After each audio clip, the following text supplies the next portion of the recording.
मन घबराइल बड़ुए मुँह लजाइल बड़ुए। चौका फूल से सज गइल भैया मोर बैठल बड़ुए। मन घबराइल बड़ुए मुँह लजाइल बड़ुए। चौका फूल से सज गइल भैया मोर बैठल बड़ुए।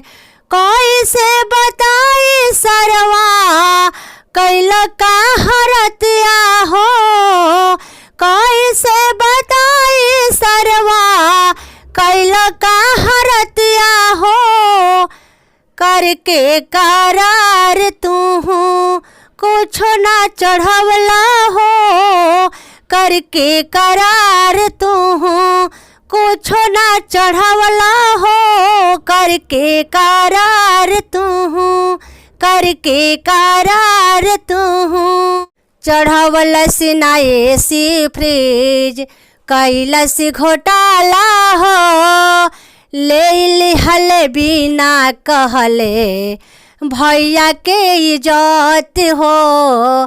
भैया के इज्जत हो। चढ़ावे बर्तन खाले ऐसी ना चढ़ावे हो।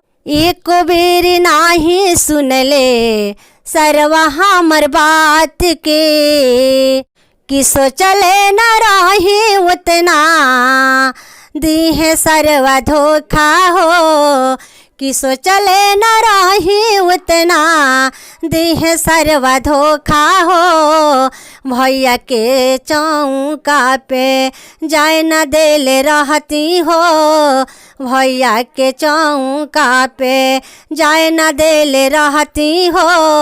करके करार तू कुछ ना चढ़वला हो। करके करार तू कुछ ना चढ़वला हो। करके करार तू